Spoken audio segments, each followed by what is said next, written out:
दोस्तों नमस्कार। मेरा नाम है मनीष कुमार सिंह और आप देख रहे हैं 4 PM महाराष्ट्र और आपका बहुत बहुत स्वागत करता हूं। दोस्तों, महाराष्ट्र के सीएम देवेंद्र फडणवीस और उद्धव ठाकरे के बीच पहले गुपचुप मुलाकातें होती हैं।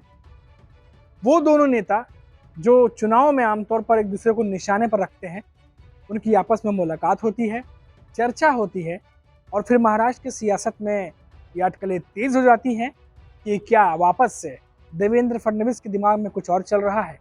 क्या उद्धव ठाकरे के प्रति देवेंद्र फडणवीस या भाजपा के तेवर नरम पड़ रहे हैं? क्या उद्धव ठाकरे के मन में कुछ और चल रहा है? अब इनके मन में कुछ भी चल रहा हो दोस्तों, इन पार्टियों को लेके तमाम अटकलें चल रही हों, लेकिन सबके बीच में जो एक पार्टी है जिसको सबसे ज़्यादा नुकसान होता दिखाई दे रहा है, वो है एकनाथ शिंदे की शिवसेना।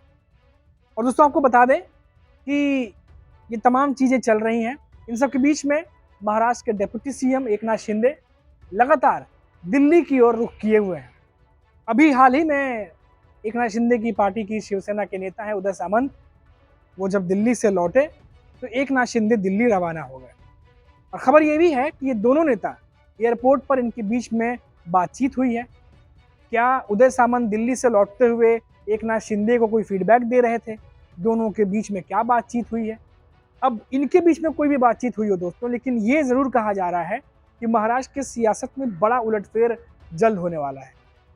अब ये बड़ा उलटफेर कैसा होगा, किस तरीके का होगा, किस पार्टी को नुकसान होगा, ये तो अभी कहना मुश्किल है। लेकिन महाराष्ट्र में क्या चल रहा है, इसका एक जो कह सकते हैं एक सीन जो है, वो हम आपको दिखा सकते हैं। दरअसल दोस्तों हो यूँ रहा है कि महाराष्ट्र में जो महायुति है उसके भीतर एकनाथ शिंदे की पार्टी के कुछ नेता हैं, अजित पवार की एनसीपी के कुछ नेता हैं जिन्होंने अपनी अपनी पार्टियों की सिरदर्दी बढ़ाई हुई है। खासतौर से बात करें एकनाथ शिंदे की पार्टी के नेताओं की, तो एकनाथ शिंदे ये जो दिल्ली जा रहे हैं, खबर ये है कि अमित शाह से वो मिलना चाह रहे हैं, लेकिन अभी तक अमित शाह की तरफ से एकनाथ शिंदे को समय नहीं दिया गया है। व्यस्तता हो सकता है कारण या कुछ और कारण हो सकता है। अब एकनाथ शिंदे क्यों दिल्ली जा रहे हैं? क्यों वो देश के गृह मंत्री अमित शाह से मिलना चाह रहे हैं? क्या महाराष्ट्र की राजनीति से लेकर के कोई अपडेट है जो अवगत कराना चाह रहे हैं? जानकार ये कह रहे हैं दोस्तों कि ये जो एकनाथ शिंदे की शिवसेना और बीजेपी के बीच का जो गठबंधन है, इसे अब एकनाथ शिंदे फिर से रीसेट करना चाह रहे हैं। अब इसे रीसेट करने के लिए कुर्बानी अगर कुछ नेताओं की देनी पड़े, तो शायद वो भी देखने को मिल सकता है। इसमें सबसे आगे नाम जो बताया जा रहा है, वो भरत गोगावले का बताया जा रहा है। इसके अलावा भी 3-4 नाम हैं एकनाथ शिंदे की शिवसेना में, जिनसे जो है वो इस्तीफा लिया जा सकता है या उन्हें मंत्रिमंडल से हटाया जा सकता है। तो क्या एकनाथ शिंदे ये जो किरकिरी हुई है, जो फजीहत हुई है, जिस तरीके से पिछले 20-25 दिनों में, क्या एकनाथ शिंदे इन नेताओं को हटाकर या कोई एक्शन लेकर के बीजेपी के साथ जो गठबंधन है उसको रीसेट करना चाह रहे हैं? क्योंकि बीजेपी के बहुत सारे नेता हैं नाराज हैं। उनकी नाराजगी इस बात को लेकर के है कि महाराष्ट्र में धीरे धीरे चुनाव शुरू होने वाले हैं और इन नेताओं की वजह से न सिर्फ एकनाथ शिंदे की शिवसेना बल्कि बीजेपी भी गठबंधन में है, तो पूरी महायुति गठबंधन की बदनामी हो रही है। हमने आपको पहले ही बताया था कि देवेंद्र फडणवीस जो है वो इन नेताओं पर कार्रवाई करने की बात लगातार कर रहे हैं, लेकिन अजीत पवार और एकनाथ शिंदे की वजह से शायद ये कार्रवाई नहीं हो पा रही होगी। हालांकि कुछ भी इस पर मैटर जो हो सकता है, कुछ भी इस पर बात हो सकती है। क्या अजीत पवार और एकनाथ शिंदे कार्रवाई को इग्नोर करना चाह रहे हैं? क्योंकि ये जो नेता हैं जिनके बयानों से या किसी मामलों से जो फजीयत हुई है पिछले कुछ दिनों से, चाहे वो संजय सिरसाट हो, चाहे संजय गायकवाड़ हो, भरत गोगावले, बहुत सारे नेता हैं जो लगातार विवादों में रहे हैं। तो क्या एकनाथ शिंदे जो सफाई दे चुके हैं, उसके बाद क्या एकनाथ शिंदे चाहते हैं कि सफाई देने के बाद अब मामले को रहने दिया जाए, या फिर बीजेपी की नाराजगी या बीजेपी के जो आला मंत्री उनके साथ मिलकर एकनाथ शिंदे फिर से एक नई शुरुआत करना चाहते हैं? क्योंकि साल 2024 के विधानसभा चुनाव के बाद से ही लगातार देखा जा रहा है कि एकनाथ शिंदे उनकी शिवसेना को दरकिनार किया गया। जिस तरीके से एकनाथ शिंदे बार्गेनिंग करते रहे, पहले सीएम पद को लेकर के, उसके बाद गृह मंत्रालय को लेकर के, उसके बाद विभिन्न पदों को लेकर के, फिर जो उनको शहरी विकास जो उनका विभाग है वो जो मिला उसको लेकर के, इससे कहा गया कि देवेंद्र फडणवीस लगातार एकनाथ शिंदे की इस बार्गेनिंग की वजह से असहज हुए और धीरे धीरे देवेंद्र फडणवीस को ये बातें खटकने लगी। और शायद यही वजह थी कि धीरे धीरे देखा गया कि एकनाथ शिंदे और देवेंद्र फडणवीस के बीच में दूरियां बढ़ती चली गई। जहां एक तरफ एकनाथ शिंदे महाराष्ट्र में अपनी समस्याओं को सुलझाना नहीं चाहते थे, ऐसा प्रतीत हो रहा था, क्योंकि वो लगातार दिल्ली में बीजेपी के नेताओं से संपर्क में थे। खासतौर से बात करें तो अमित शाह के साथ एकनाथ शिंदे लगातार संपर्क में थे। वो जब दिल्ली जाते हैं तो अमित शाह से मुलाकात करते हैं। अमित शाह जब यहाँ आते हैं महाराष्ट्र, तो महाराष्ट्र में भी वो अलग से जाकर के अमित शाह से मुलाकात करते हैं। तो बहुत ज़्यादा ऐसा देखा गया कि अमित शाह जो है वो एक तरीके से कह सकते हैं जैसे डायरेक्ट रिपोर्टिंग होता है, डायरेक्ट रिपोर्टिंग जो है वो अमित शाह को कर रहे थे, ऐसा लग रहा था। तो क्या इन बातों से भी देवेंद्र फडणवीस असहज हुए? आखिर ऐसी कौन सी बातें हुई हैं? क्योंकि जानकारों से भी जब हमारी बात होती है दोस्तों, या उन पत्रकारों से जो कि काफ़ी सालों से, सालों मतलब 20-25 सालों से महाराष्ट्र की सियासत कवर कर रहे हैं, सभी ये कहते हैं कि ये रातों रात नहीं हुआ है।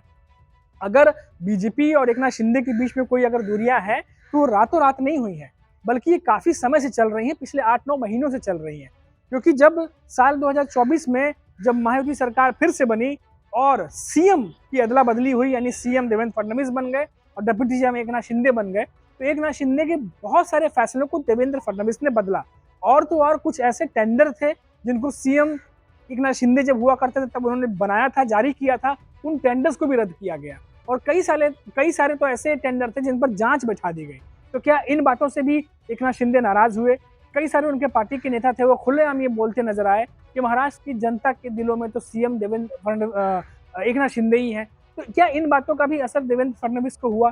क्योंकि पार्टी गठबंधन में होते हुए भी दोनों तरफ से कई बार विरोधाभास देखने को मिला, और यही वजह रही कि जानकार ये कहते हैं कि न सिर्फ बयानों से, बल्कि जिस तरीके से कई फैसले एकनाथ शिंदे के बदले गए, देवेंद्र फडणवीस ने बहुत सारे विभागों को अपने अंडर ले लिया।